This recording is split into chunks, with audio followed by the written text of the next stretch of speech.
How to fertilize Monstera without burning the roots. How do you fertilize a Monstera without burning its roots?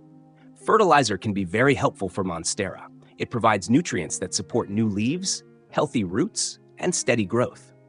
But if fertilizer is too concentrated or applied too frequently, salts can build up in the soil and stress the roots. This can lead to brown leaf tips, damaged roots, slower growth, and other signs of fertilizer burn. The good news is that preventing fertilizer burn is fairly simple. In this video, we'll look at how to fertilize your Monstera safely, from choosing the fertilizer to mixing it correctly and avoiding common mistakes. Let's get started. 1. Choose a complete fertilizer. Start with a complete fertilizer that provides nitrogen, phosphorus, and potassium. A fertilizer designed for houseplants or foliage plants can be a good choice for Monstera. You don't need an extremely strong fertilizer. A moderate, complete fertilizer is usually enough to provide nutritional support during active growth. If the fertilizer also contains micronutrients, that's a useful bonus. Number 2. Always follow the label. The most important rule is to follow the fertilizer manufacturer's instructions. Different fertilizers have different concentrations. One product may require only a small amount per liter of water, while another may require more. Never assume that the same amount works for every fertilizer. Measure the fertilizer carefully and use the recommended amount. If you're unsure, it's safer to be conservative than to use an overly concentrated solution. Number 3. Don't think more fertilizer means more growth. This is one of the most common mistakes. You may think that giving your Monstera extra fertilizer will make it produce leaves faster. But plants don't work that way. Once the plant has enough nutrients, adding more doesn't automatically increase growth. Instead, excess fertilizer can increase the concentration of salts around the roots. These salts can make it harder for the roots to function properly. So the goal is not maximum fertilizer. The goal is enough fertilizer. Number 4. Don't fertilize extremely dry soil. Be careful when applying fertilizer to a severely dry Monstera. When the root zone is very dry, a concentrated fertilizer solution can be more stressful. If your plant is badly dehydrated, restore appropriate moisture first. Then return to your normal fertilizing routine. You don't need to keep the soil constantly wet. Just avoid using a strong fertilizer solution on a severely dry root system. Number 5. Use a properly diluted solution. Liquid fertilizer should be mixed with water according to the product instructions. Measure both the fertilizer and water accurately. Don't simply pour fertilizer into the pot and hope for the best. A properly diluted solution spreads nutrients through the growing medium more evenly. This gives the roots access to nutrients without exposing them to an unnecessarily concentrated solution. Number 6. Fertilize during active growth.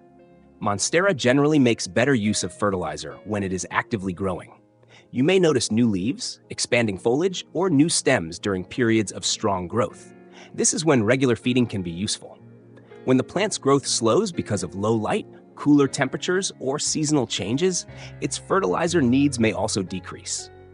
There's no need to keep increasing fertilizer when the plant isn't actively growing. Number 7. Give your Monstera enough light. Light and fertilizer work together. A Monstera needs light energy for photosynthesis. If your plant is sitting in very low light, adding extra fertilizer won't compensate for the lack of energy. Instead, unused nutrients may remain in the soil. Give your Monstera bright, indirect light so it can actively photosynthesize and make better use of the nutrients you provide. Number 8. Keep the roots healthy. Healthy roots are the best protection against fertilizer problems. Make sure your Monstera is growing in a well-draining potting mix. The container should have drainage holes. After watering, excess water should be able to escape. If the roots are already damaged by root rot or poor drainage, don't try to fix the plant by adding fertilizer. Solve the root problem first. Number 9.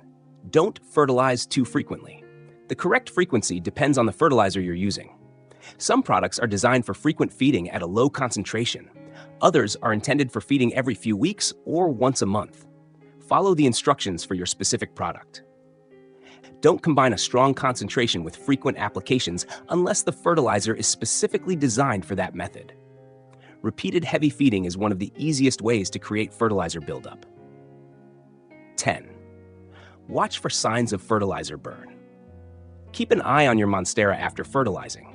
Possible signs of fertilizer stress include brown leaf tips, crispy leaf edges, yellowing or unusual discoloration, slower growth, white crusty buildup on the soil, damaged roots. These symptoms can have other causes too. For example, brown tips can also come from underwatering or dry air. But if the symptoms appear after increasing fertilizer, review your feeding routine. 11. Check for salt buildup. Fertilizer salts can accumulate in the potting mix over time. You may notice a white or crusty layer on the surface of the soil or around the edges of the container. A small amount doesn't automatically mean severe root damage, but significant buildup is a warning that your fertilizer routine may be too strong or too frequent. This is a good time to stop and reassess. 12. Flush the soil when necessary. If you suspect significant fertilizer buildup, flushing the soil with clean water can help remove excess soluble salts. Place the Monstera somewhere where the water can drain freely. Slowly run clean water through the potting mix and allow the excess water to drain completely. Make sure the pot isn't sitting in the runoff. After flushing, don't immediately fertilize again. Give the roots some time to recover. 13. Never mix multiple fertilizers without a reason. Another way to accidentally over-fertilize is by using several products at the same time. For example, you might use a liquid fertilizer and then add another nutrient supplement without realizing that you're increasing the total amount of nutrients. Unless you understand exactly what each product contributes, keep your routine simple. One suitable complete fertilizer is often enough. Simple routines are easier to control. Number 14. Fertilize according to the plant, not just the calendar. A calendar can help you remember when to fertilize, but don't ignore the condition of your Monstera. If the plant is actively growing and conditions are good, regular feeding may be appropriate. If the plant is stressed, dormant, or receiving very little light, feeding should be more cautious. Look at the plant's growth and environment. Your Monstera will tell you much more than a calendar alone. Hack: a simple, safe fertilizing routine. If you want to keep things simple, follow these steps. First, choose a complete fertilizer suitable for Monstera or foliage plants. Second, read the label and measure the recommended amount. Third, dilute it properly with water. Fourth, fertilize mainly when the plant is actively growing. Fifth, make sure the soil drains well. And finally, watch for signs of fertilizer buildup or root stress. You don't need an aggressive feeding schedule. Consistency and moderation are much more important. Final thoughts. So, how do you fertilize a Monstera without burning the roots? The key is moderation. Choose a complete fertilizer. Follow the manufacturer's recommended dilution. Don't use extra fertilizer to force faster growth. Avoid applying concentrated fertilizer to severely dry soil. Fertilize mainly during active growth. Make sure your Monstera has bright, indirect light and healthy, well-draining roots, and watch for signs of fertilizer buildup. Remember, fertilizer is meant to support your Monstera's growth, not force it. Too much can damage the very roots that your plant needs to grow. Give your Monstera the right amount of nutrition, maintain good growing conditions, and let the plant develop at its natural pace. That's the safest way to encourage healthy leaves, strong roots, and steady growth. Thank you for watching Plants Every Day. If you found this video helpful, don't forget to like this video and subscribe for more simple indoor plant care tips. Be sure to explore our Monstera Fertilizer and Nutrients playlist for more easy guides on feeding your Monstera and keeping its roots and leaves healthy. See you in the next video. Happy growing!